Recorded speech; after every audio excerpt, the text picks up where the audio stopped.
Hi, welcome back to Command Line TV. This is episode 7, and today we're going to look at a pretty cool suite of tools for doing image manipulation. It's called ImageMagick.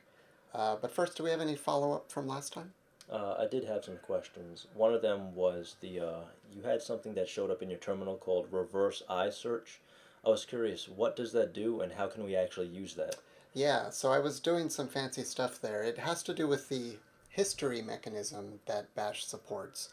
History is all about getting back to your previous commands. And we've talked about using the up arrow and down arrow to navigate through your previous commands.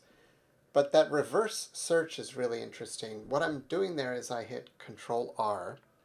So as soon as I hit Control R, my little prompt changes to say reverse I search. The I there is for incremental. So what it means now is as I start to type, it will match up what I'm typing with previous commands from my history. So maybe if I want to look at a previous CD command that I typed, I just hit CD. And you can see that what I typed, the CD appears in between these weird quotes. But the command where my cursor is came from the history, and it's CD downloads. Now, if I've got another CD command that I'm looking for that might be further back in the history, I just hit Control R again, and it'll go back one, but still matching the CD. So here's Control R again. There was just a CD command by itself. Control R again, downloads pics, and so on. So I can kind of work my way through the history, but matching some particular piece of text. I'll try it again with, let's say, a cut command. So I know in previous episodes we did some of that survey analysis using cut and sort. So if I look at cut, you can see some of those commands that we did in those previous episodes still come up here. So it's not even just in the current shell session. When your shell closes, it saves that history into a file and then reloads that when I reopen the shell. And I can always go back and find those new commands. If I want to execute a command I found this way, I can just press enter. If I want to edit it, because maybe I need to change something from the last time I did it, I can use the arrow keys and come out here and do my normal command line editing and then hit enter. Or if you don't want to run it at all, you can just hit Control C and it'll come back to your regular prompt. So that's the reverse search. It's pretty useful. Another thing I saw you do was you cleared the screen without typing clear into the terminal. What command did you do for that? That's just another control command. So Control L will get me a clear screen like that. It's exactly the same as typing the command clear. But so when things start to get a little messy, I might just hit Control L and it brings me back up to a clear screen at the top of my terminal window. That doesn't reset it though, does it? No, it's not the same as reset. So reset, which we learned previously, does a lot of other things. It also clears the screen, but it resets a lot of other settings, and Control L doesn't do all that. My last follow-up from the previous episode would be in regards to the way you save the dates. Is there a specific format that you should save things in? So yeah, I saved some log files and I used a date in the file name. So what I was doing there was like a log file that has as part of its file name year, month, day in a format like this. The OS doesn't really care about that. It doesn't notice that you named it that way. But what that does is that it puts them in chronological order when you sort things alphabetically. So the normal ls output, when I have files which have year, month, day, and they use leading zeros and so forth like this, it has the effect of putting them also in chronological order because the years will come first, and then it'll look at the month and then at the day. So that's why that format is very popular among programmers and computer users. So it's just a useful technique when you name something with a date to put it in this year, month, day format. So assuming we already have ImageMagick installed, the first command we could use would be display, correct? Yeah, ImageMagick comes with a few different commands, and one of the simplest is just called display. So if I type display all by itself, it opens up this little window with the ImageMagick logo, which is this cute wizard. Um, so I can hit escape, or you probably have like a little close window icon or something to close that. But what this can do is it shows pictures. So I have a couple of pictures here that I took at the Computer History Museum, I think it's called, in Silicon Valley. And if I want to display these, I can say display and then a file name, or I think I can just put star.jpg or something like that. It displays other formats, JPEG, PNG, TIFF. It supports lots and lots of different image formats. And then that will open these up, and there's some way to like zoom around them if it doesn't quite fit on the screen. There's some way to like move on to the next image, which I just hit the space bar to move to the next one. So this is a simple way to like go through and display some images. It has a few other features, but display is not the most sophisticated image viewer that's available. So I actually don't use it that much, but it is part of the ImageMagick suite. So we'll close that. The next command that's part of ImageMagick is called identify. So identify is basically a way of listing the properties of an image file. So if I try to identify image star like this, it will take all of those file names that match the wildcard and just peer into them and tell me things like the resolution and the color model and stuff like that. So basically it's doing a one line for each image. It has the file name, and then it's got a sequence number, which is basically just the ordering of the images it looked at. The format, the resolution. This is called a geometry string. It's basically, some image formats allow you to have like a certain portion of the image that's selected, like a crop of the image. And what this format means is that the crop will be this width and height, and then the +0 is the x offset, and the next +0 is the y offset. So that format allows you to specify a rectangle anywhere within an image.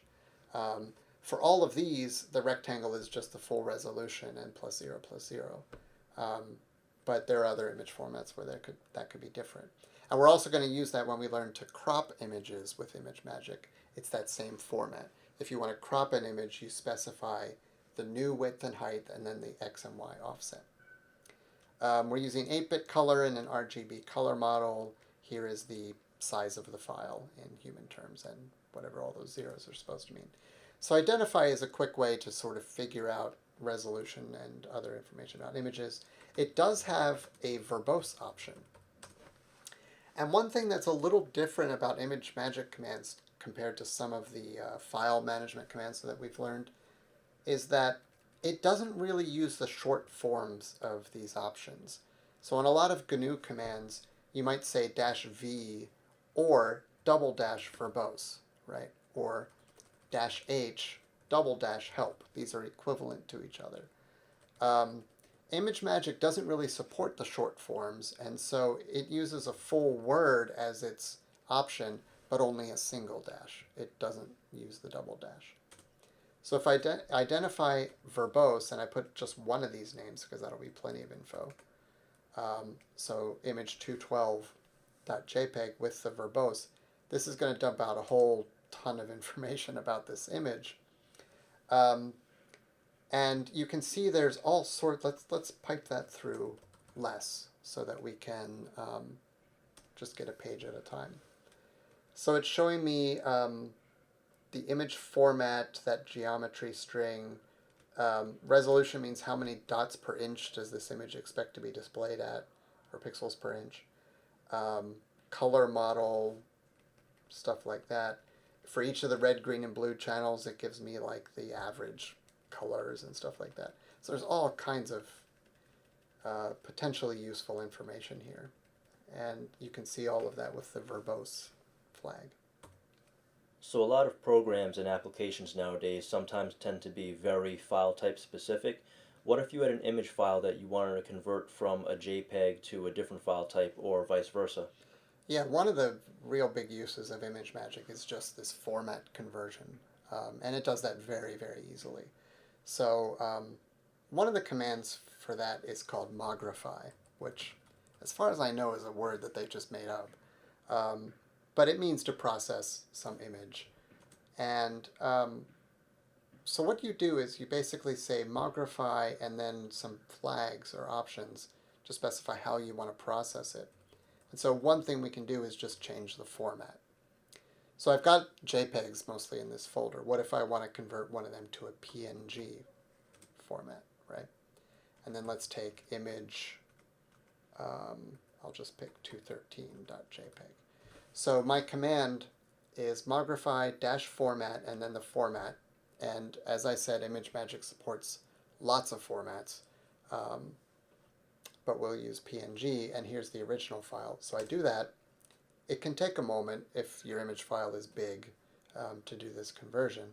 And then it comes back. It didn't say anything, but I want to see what file it created. So if I do ls, you see right here, it created a PNG file with the same name as the original JPEG.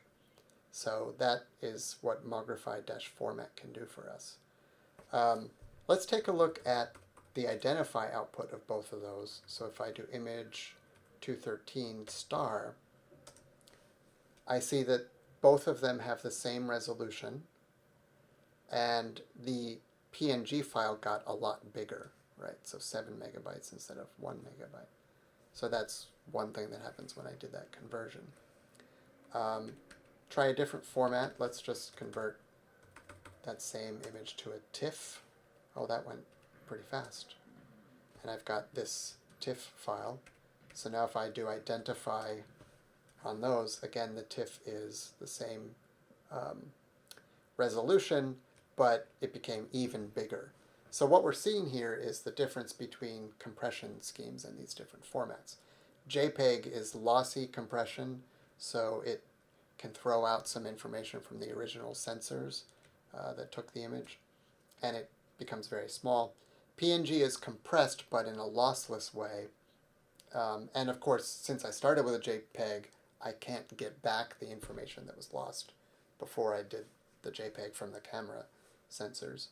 But the PNG will preserve what information was there. It becomes bigger, and the TIFF becomes bigger yet because it's, generally speaking, not compressed at all. Another thing that's cool about mogrify is that I can just apply it in batch to tons of files. So I've got a whole directory of JPEGs here, and if I want to do that, I'm doing reverse I search with Control-R. So I'm going to get back my PNG mogrify. Let's say I want to apply that to everything that's a JPEG, right? So what I'm going to end up doing is converting all of these files to PNG. And that could take a little while. All right, now that that's finished through the magic of video editing, we have a directory that has the original JPEGs as well as the PNGs that were just created. So I've been able to just in a batch sense convert a bunch of files without having to individually open them and save as and that kind of thing. So I think that's one of the really great use cases of ImageMagick. So if we have an image file, for example, we see here image0223.jpg, it's too large to fit onto the screen. What can we do to, I'd say, convert that to a smaller size? Yeah, so display is showing it to us like a piece at a time, and it doesn't really fit on the resolution that I've got here. So if I wanted to shrink it, what you first want to figure out is like how much should I shrink it by, or what's my target resolution. So I'm going to close that, and of course we can run identify to figure out, oh, I just did something a little fancy. We'll do more on this later. I just did it automatically, but this exclamation and $sign, it looks like I'm cursing at the terminal, but what this means is take the previous command, but only the last word of the previous command. So whenever I want to operate on the same file, but run a different command, that's something that I just automatically do. And I call it bang $. So previous command, but only the last word, and you see that it expanded just like that. At any rate, here's the resolution I want to, or that I'm starting with, and let's say I want to shrink it to like 50% of that. So that way, if each number is taken by 50%, I know that I'll keep the same aspect ratio of the image. So a good way to do that is the convert command. And you give the input file name first, so 223.jpg. And then you can give a series of image processing options to it. The one that will resize an image is called geometry. And the simplest type of geometry is to just put a percentage. So 50% means shrink it in half.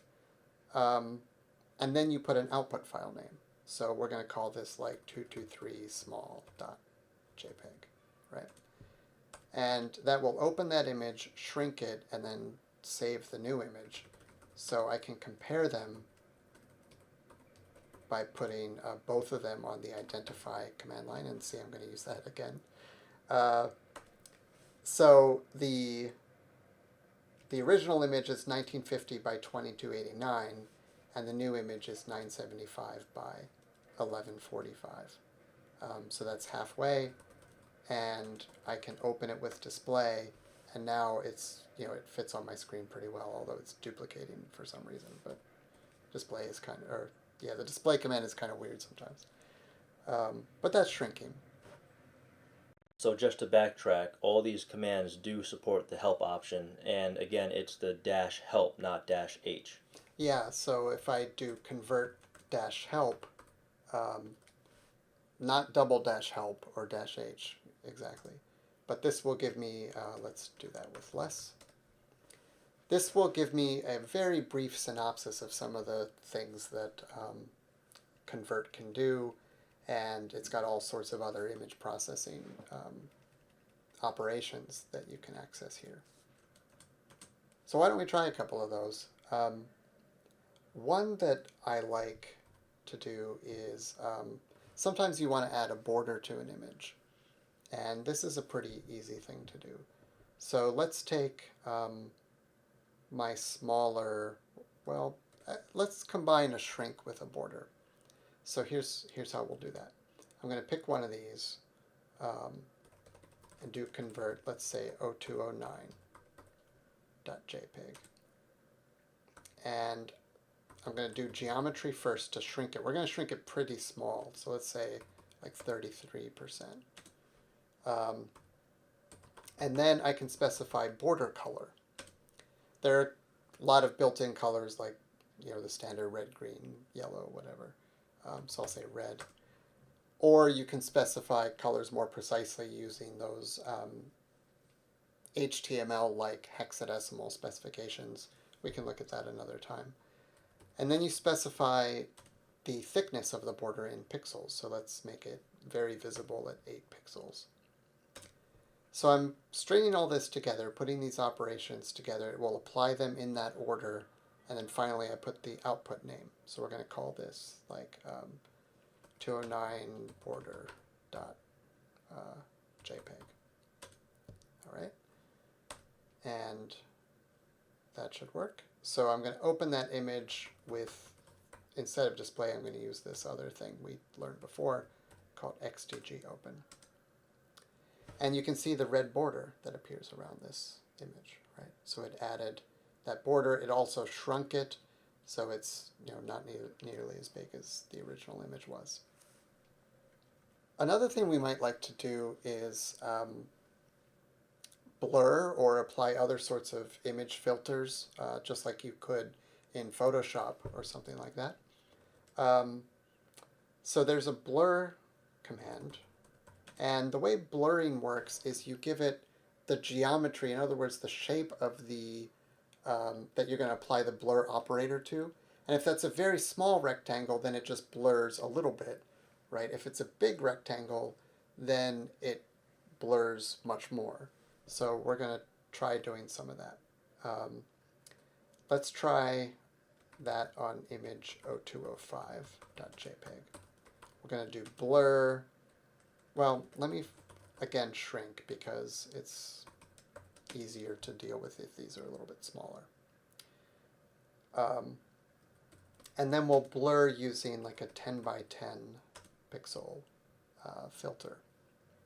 And I'm going to save that as 205 blur 10.jpg, right? And let's open both the original and the blurred version, and we can see the difference. So I'm going to actually use my image viewer called EOG. This is just a GNOME image viewer, but I could open these separately with display or XDG open or something. So here is the original. No, that's got to be the blurred image, right? Yeah, that's the blurred image. There's the original image.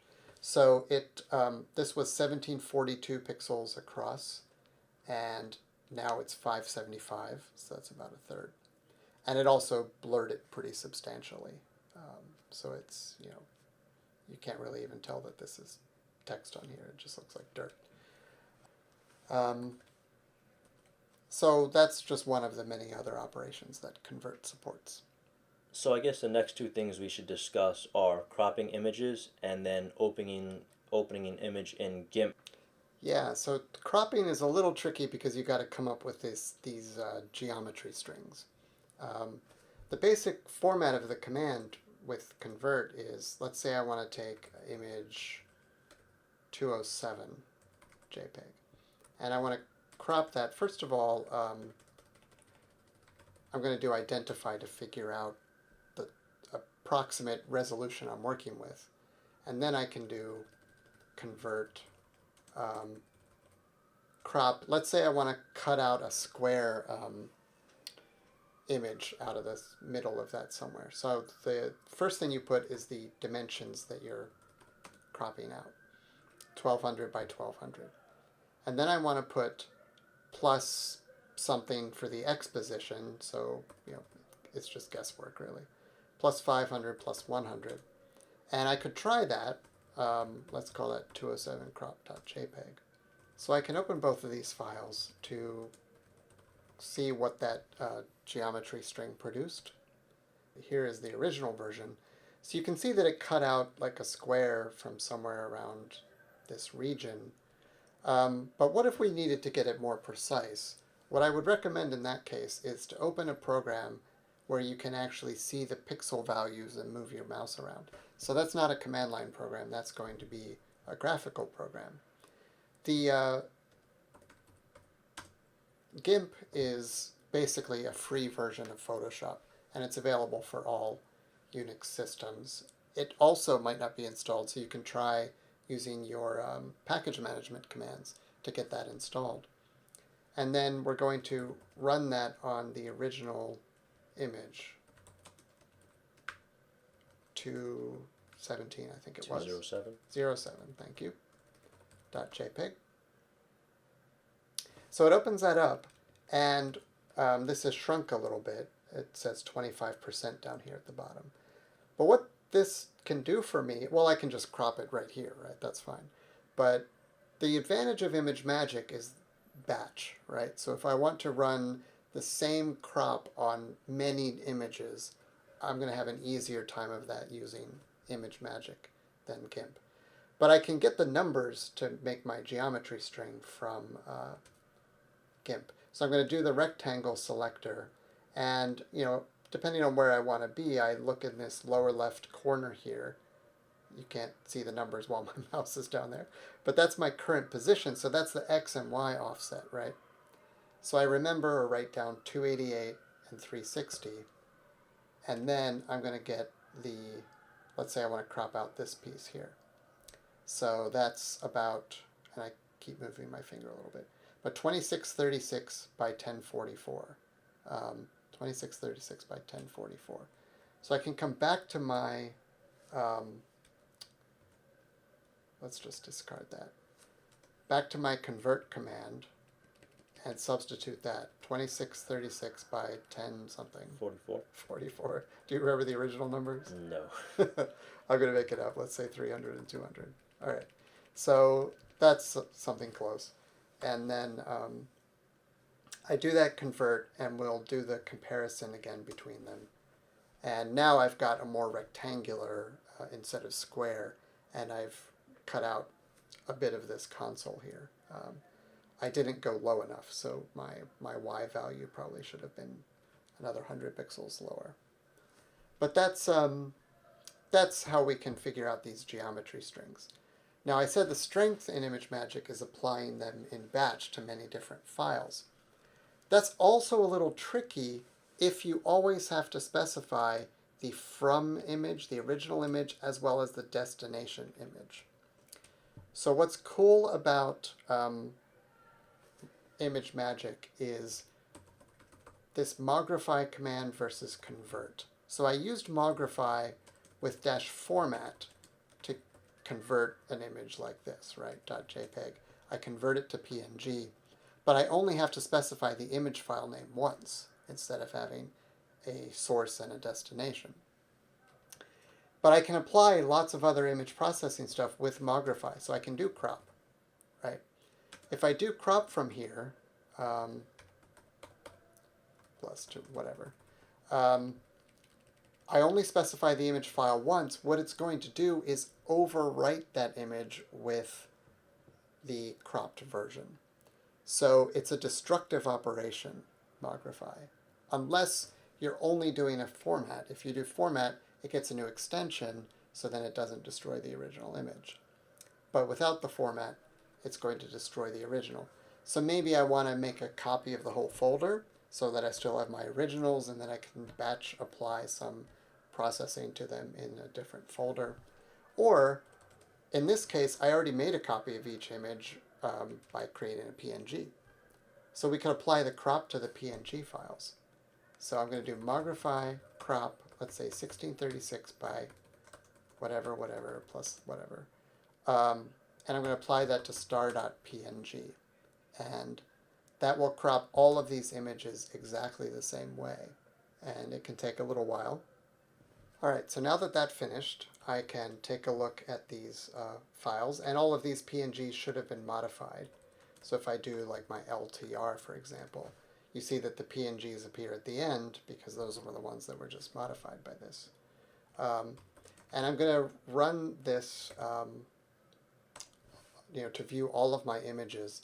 So here is the original JPEG, and right next to it is the cropped JPEG, or cropped PNG. So here's the original, and then the cropped version. So all of these are being cropped to the same dimensions and the same position within the image.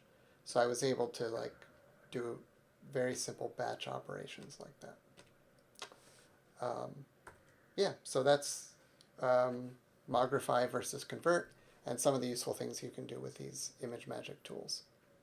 Thanks for watching today's episode on image manipulation. Now, ImageMagick is probably not native on your Linux system, so in the next episode we will learn about package management and how to use the command line to search for and install programs.